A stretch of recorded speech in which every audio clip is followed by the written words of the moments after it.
ಧರ್ಮಸ್ಥಳದಲ್ಲಿ ದರ್ಶನ ಮುಗಿಸ್ಕೊಂಡು ನಾವೀಗ ಸುಬ್ರಹ್ಮಣ್ಯ ಹೋಗ್ತಾ ಇದ್ದೀವಿ. ಹೇಗಿದೆ?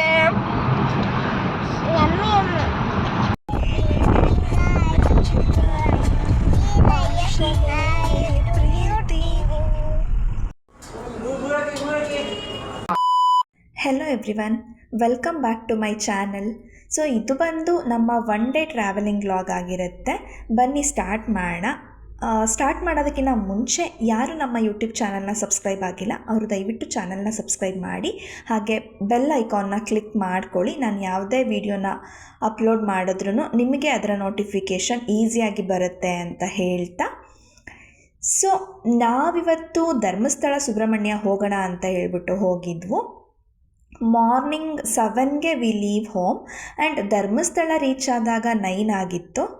ಸ್ಟ್ರೈಟ್ ಟೆಂಪಲ್ ಹತ್ರ ಹೋಗೋದು ಬೇಡ, ನದಿ ಹತ್ರ ಹೋಗ್ಬಿಟ್ಟು ಕೈಕಾಲು ವಾಶ್ ಮಾಡ್ಕೊಂಡು ಹೋಗೋಣ ಅಂತ ಹೇಳ್ಬಿಟ್ಟು ಫಸ್ಟು ನಾವು ಬಂದಿದ್ದು ನೇತ್ರಾವತಿ ನದಿ ಹತ್ರ.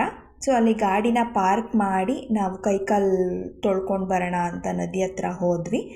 ಲಾಸ್ಟ್ ಟೈಮ್ ಬಂದಾಗ ನೀರಿರಲಿಲ್ಲ ಅಷ್ಟೇನು, ಬಟ್ ಈ ಟೈಮ್ ನದಿಯಲ್ಲಿ ಚೆನ್ನಾಗಿ ನೀರು ಹರಿತಾ ಇತ್ತು.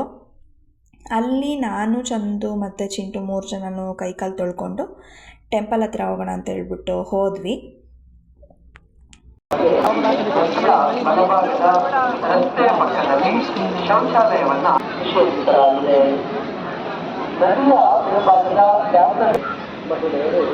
ನದಿ ಹತ್ರ ಕೈಕಾಲು ತೊಳ್ಕೊಂಡು ನಾವು ಟೆಂಪಲ್ ಹತ್ರ ಬಂದ್ವಿ. ಆ್ಯಂಡ್ ಅಲ್ಲಿ ಬಂದಾಗ ಹೊರಗಡೆ ಪಾರ್ಕಿಂಗ್ಗೆ ಜಾಗ ಇರಲಿಲ್ಲ. ಮೇ ಬಿ ರಶ್ ಇದೆ ಟೆಂಪಲ್ ಅಂದ್ಕೊಂಡು ಹೋದ್ವಿ, ಬಟ್ ನಾವು ಅಂದ್ಕೊಂಡಷ್ಟು ರಶ್ ಇರಲಿಲ್ಲ. ಹಾಗಾಗಿ ಕಾರ್ನ ನಾವಲ್ಲಿ ಪಾರ್ಕ್ ಮಾಡಿ ದರ್ಶನಕ್ಕೆ ಅಂತ ಹೇಳ್ಬಿಟ್ಟು ಜನರಲ್ ಕ್ಯೂ ಅಲ್ಲಿ ಹೋದ್ವಿ.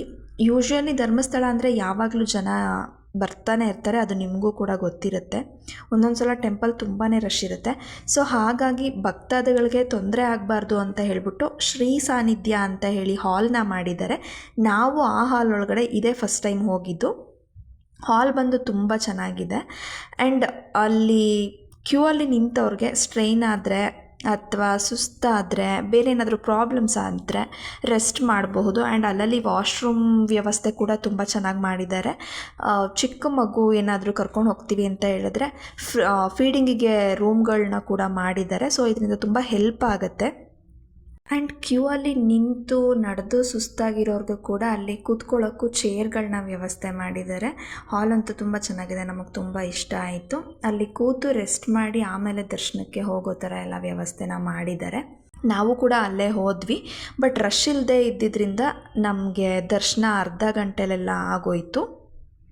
ಸೊ ದರ್ಶನ ಮುಗಿಸ್ಕೊಂಡು ಹೊರಗಡೆ ಬಂದ ಮೇಲೆ ಅಲ್ಲಿ ಫೋಟೋಸು ಮತ್ತು ವೀಡಿಯೋಸ್ನ ತೊಗೊಂಡು ನಾವು ಅಲ್ಲಿಂದ ಊಟಕ್ಕೆ ಅಂತ ಹೇಳ್ಬಿಟ್ಟು ಹೋದ್ವಿ. ಬಟ್ ದರ್ಶನ ಟೈಮಲ್ಲಿ ನಾನಿಲ್ಲಿ ಯಾವುದೇ ವೀಡಿಯೋಗಳನ್ನ ಹಾಕಿಲ್ಲ, ಬಿಕಾಸ್ ಅಲ್ಲಿ ಒಳಗಡೆ ಮೊಬೈಲ್ ಅಲೋ ಇರಲ್ಲ, ವೀಡಿಯೋಗ್ರಫಿ ಫೋಟೋಗ್ರಫಿ ಏನೂ ಅಲೋ ಇಲ್ಲ.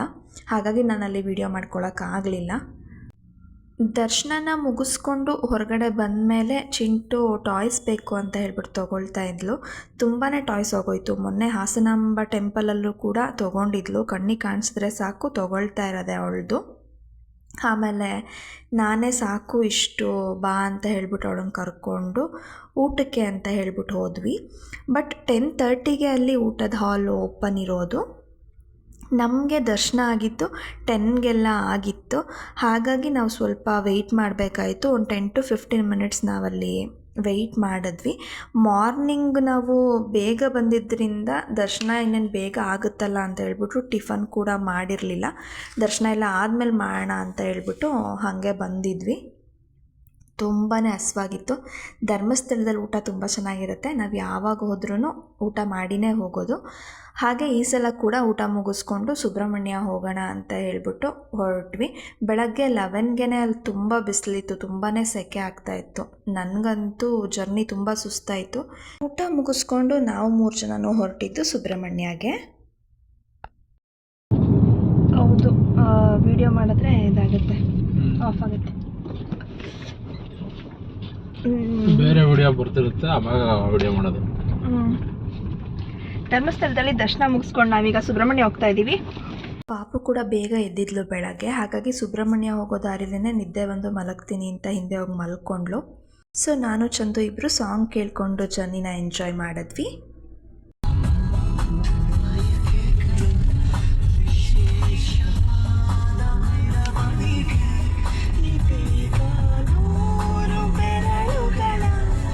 ಸರಾಗವಾದ ಬರವಣಿಗೆ ನಿನ್ನ ಬಿಟ್ಟು ಇಲ್ಲ ಜೀವ ಎಂದು ಕೂಡ ಒಂದು ಗಳಿಗೆ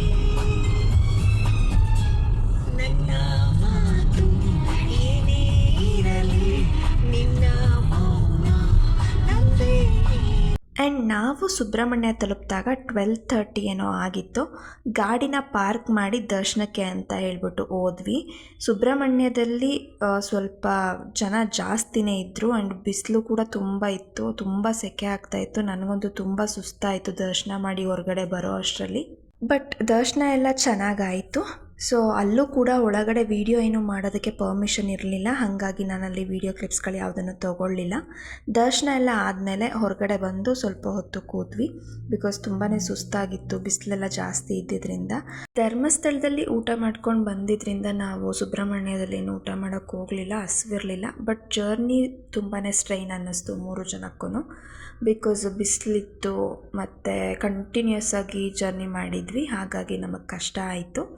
ಸೊ ರೆಸ್ಟ್ ಮಾಡೋಣ ಅಂತ ಸ್ವಲ್ಪ ಹೊತ್ತು ಕೂತ್ವಿ. ಆ್ಯಂಡ್ ಅಲ್ಲಿ ನಮಗೆ ನಾಗಸಾಧು ಧನಂಜಯ ಗುರುಗಳ ದರ್ಶನ ಆಯಿತು. ಆ್ಯಂಡ್ ಸ್ವಲ್ಪ ಹೊತ್ತು ಆದಮೇಲೆ ನಾವು ಅಲ್ಲಿಂದ ಹೊರಟ್ವಿ. ಹಾಗೆ ಹೊರಗಡೆ ಬಂದು ಕೆಲವೊಂದು ಫೋಟೋಸ್ಗಳನ್ನ ತೊಗೊಂಡ್ವಿ. ಮುಂದೆ ಸ್ವಲ್ಪ ಜ್ಯೂಸ್ ಏನಾದರೂ ಕುಡಿಯೋಣ ಅಂತ ಹೋದರೆ ನನ್ನ ಮಗಳು ಅಲ್ಲೂ ಕೂಡ ಟಾಯ್ಸ್ಗಳನ್ನ ನೋಡಿ ನನಗೆ ಅದು ಬೇಕು ಇದು ಬೇಕು ಅಂತ ಅಲ್ಲೂ ಬಿಡಲಿಲ್ಲ ಅವಳು. ಅಲ್ಲೂ ಕೆಲವೊಂದು ಟಾಯ್ಸ್ಗಳನ್ನ ಅವ್ರ ಅಪ್ಪನ ಹತ್ರ ತೆಗೆಸ್ಕೊಂಡ್ಳು. ಆ್ಯಂಡ್ ಒಂದು ಗೊಂಬೆ ತೊಗೊಂಡಿದ್ಲು, ಬಟ್ ಅದು ಐಸ್ನ ಬ್ಲಿಂಕ್ ಮಾಡ್ತಿತ್ತು ಅಂತ ಭಯ ಪಡ್ಕೊಂಡು ಆ ಗೊಂಬೆನ ಅವಳು ಮುಟ್ತಾನೆ ಇರಲಿಲ್ಲ, ನನ್ನ ಕೈಯಲ್ಲೇ ಕೊಟ್ಟಿದ್ಲು. ಆಮೇಲೆ ಸ್ವಲ್ಪ ಜ್ಯೂಸ್ ಕುಡಿಯೋಣ ಅಂತ ಹೇಳಿಬಿಟ್ಟು ಹೋಗಿ 3 ಜನನೂ ಜ್ಯೂಸ್ ಕುಡಿದು ಅಲ್ಲಿಂದ ನಾವು ರಿಟರ್ನ್ ಹೋಗೋಣ ಮನೆಗೆ ಅಂತ ಹೇಳ್ಬಿಟ್ಟು ಹೊರಟ್ವಿ. ಸುಬ್ರಹ್ಮಣ್ಯದಿಂದ ನಾವು ಹಾಸನ್ಗೆ ರಿಟರ್ನ್ ಹೊರಟಾಗ ಮೇ ಬಿ 1:45 ಆಗಿತ್ತು ಅಂತ ಅನಿಸುತ್ತೆ. ಆನ್ ದಿ ವೇ ನೇಚರ್ ಮಾತ್ರ ತುಂಬ ಚೆನ್ನಾಗಿತ್ತು. ಮರ ಗಿಡಗಳು ಮತ್ತು ಅಲ್ಲಲ್ಲಿ ಸಿಗೋವಂಥ ನದಿಗಳನ್ನ ನೋಡಿಕೊಂಡು ನಮಗೆ ತುಂಬ ಖುಷಿ ಆಗ್ತಾಯಿತ್ತು. ಆ್ಯಕ್ಚುಲಿ ನೇಚರ್ನ ಎಂಜಾಯ್ ಮಾಡ್ಕೊಂಡು ಬಂದ್ವಿ. ಹಾಗೆ ಕೆಲವೊಂದು ವೀಡಿಯೋ ಕ್ಲಿಪ್ಸ್ಗಳನ್ನ ನಾನು ತೊಗೊಂಡೆ. ಸೊ ನಾವು ಬರೋವಾಗ ರೋಡ್ ಸೈಡೆಲ್ಲ ತುಂಬ ಮಂಕಿಗಳು ಸಿಗ್ತಾಯಿತ್ತು ನಮಗೆ. ಆ್ಯಂಡ್ ನನಗೆ ಜರ್ನಿ ಒಂಥರ ಹೇಸಿಗೆ, ಸುಸ್ತು, ವಾಮಿಟಿಂಗ್ ಸೆನ್ಸೇಷನ್ ಎಲ್ಲ ಆಗ್ತಾಯಿತ್ತು. ಹಾಗಾಗಿ ನಾನು ಸ್ಪೈಸಿಯಾಗಿ ಏನಾದರೂ ತಿನ್ನಬೇಕು ಅಂತ ಚಂದುಗೆ ಕಾರ್ನ ನಿಲ್ಸೋಕ್ಕೆ ಹೇಳಿದೆ. ಆ್ಯಂಡ್ ಅಲ್ಲಿ ನನಗೆ ಕಾಣಿಸಿದ್ದು ಈ ಬೋಟಿಗಳು. ನಾವು ಚಿಕ್ಕವರಿರುವಾಗ ತಿಂತಾಯಿದ್ವಿ, ನಿಮಗೆಲ್ಲ ನೆನಪಿದೆ ಅಂತ ಅನಿಸುತ್ತೆ. ಯಾರು ಇದನ್ನೆಲ್ಲ ಟೇಸ್ಟ್ ಮಾಡಿದ್ದೀರಾ ಅವರು ಕಮೆಂಟ್ ಮಾಡಿ ತಿಳಿಸಿ, ಯಾರ್ಯಾರು ತಿಂದಿದ್ದೀರಾ ಅಂತ ಹೇಳ್ಬಿಟ್ಟು. ಸೊ ನನಗಂತೂ ಇದು ತುಂಬ ಇಷ್ಟ. ನಾನು ನನ್ನ ಮಗಳು ಇಬ್ಬರು ಬೆರಳಿಗೆಲ್ಲ ಹಾಕ್ಕೊಂಡು ಎಂಜಾಯ್ ಮಾಡಿಕೊಂಡು ಬೋಟಿಗಳನ್ನ ತಿಂದ್ವಿ. ನಮ್ಮ ಚಿಂಟುಗೆ ಆ್ಯಕ್ಚುಲಿ ಇದನ್ನು ಫಸ್ಟ್ ಟೈಮ್ ತಿನ್ನಿಸ್ತಾ ಇರೋದು. ಅವನಿಗೆ ಗೊತ್ತಿಲ್ಲ ಇದನ್ನು ಹೆಂಗೆ ತಿನ್ನಬೇಕು ಅಂತ ಹೇಳ್ಬಿಟ್ಟು. ನಾವು ಚಿಕ್ಕವರಿರುವಾಗ ಹೇಗೆ ತಿಂತಾಯಿದ್ವಿ ಬೆರಳಿಗೆಲ್ಲ ಸಿಗಿಸ್ಕೊಂಡು, ಹಾಗೆ ಅವಳಿಗೂ ಕೂಡ ಎಲ್ಲ ಬೆರಳಿಗೂ ಒಂದೊಂದು ಸಿಗಿಸ್ಬಿಟ್ಟು ಕೊಟ್ಟೆ. ಅವಳ ರಿಯಾಕ್ಷನ್ ಹೇಗಿತ್ತು ಅಂತ ಹೇಳ್ಬಿಟ್ಟು ನಾನು ಹಾಕಿದ್ದೀನಿ ವಿಡಿಯೋದಲ್ಲಿ, ನೀವು ನೋಡಬಹುದು.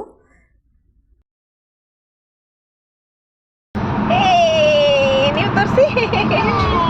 ಸೂಪರ್ ಸೂಪರ್ ಹೋಗ್ತೀನಿ.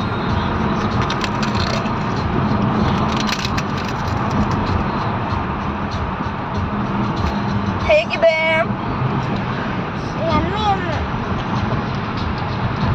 ಆ್ಯಂಡ್ ಮಂಕಿಗಳನ್ನ ನೋಡಿಬಿಟ್ಟು ನನ್ನ ಮಗಳು ಬಿಸ್ಕೆಟ್ ಹಾಕೋಣ ಅಂತ ಹೇಳ್ಬಿಟ್ಟು ಕೇಳ್ತಾ ಇದ್ಲು. ಬಟ್ ಅಲ್ಲಿ ಬಿಸ್ಕೆಟ್ ಹಾಕಿದ್ರೆ ಅದು ತುಂಬ ಮಂಕಿಗಳು ಓಡಿ ಬರುತ್ತೆ, ಬೇಡ ಆ ಥರ ಹಾಕೋ ಆಗಿಲ್ಲ ಅಂತ ಹೇಳ್ಬಿಟ್ಟು ಅಲ್ಲಲ್ಲಿ ಬೋರ್ಡ್ ಹಾಕಿದ್ದಾರೆ. ಸೊ ಅದನ್ನೆಲ್ಲ ನೋಡಿದ್ರಿಂದ ನಾವೇನೂ ಹಾಕಲಿಲ್ಲ.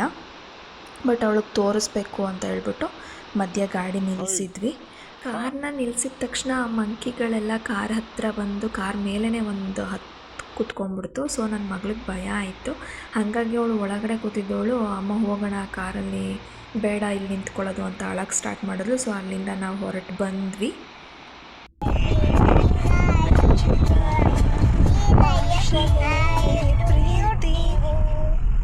ಇದಿಷ್ಟು ಮುಗಿದ ಮೇಲೆ ನಾವು ಮನೆಗೆ ಬಂದ್ವಿ. ಆ್ಯಂಡ್ ಗುರುವಾರ ನಮ್ಮ ರಾಯರ ವಾರ ಆಗಿರೋದ್ರಿಂದ ನಾನು ರಾಯರ ದರ್ಶನ ಮಾಡೋಣ ಅಂತ ಹೇಳ್ಬಿಟ್ಟು ಹೋದೆ. ಅಲ್ಲೂ ಕೂಡ ರಾಯರನ್ನು ನೋಡಿ ತುಂಬ ಖುಷಿ ಆಯಿತು. ಸೊ ಒಂಥರ ಹೇಳಬೇಕು ಅಂದರೆ ಇವತ್ತು ಇಡೀ ದಿನ ದೇವ್ರ ದರ್ಶನನೇ ಆಗಿದ್ದರಿಂದ ಬ್ಲೆಸ್ಫುಲ್ ಡೇ ಅಂತಲೇ ಹೇಳ್ಬೋದು ನನಗೆ. ಸೊ ಇದಿಷ್ಟು ಇವತ್ತಿನ ನನ್ನ ವ್ಲಾಗ್ ಆಗಿತ್ತು.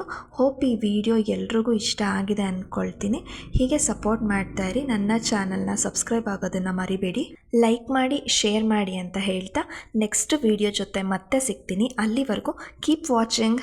ಸ್ವಲ್ಪ ಮಸ್ಮಿ ಜಾಸ್ತಿ bless me. Thank you so much. Love you all. Take care.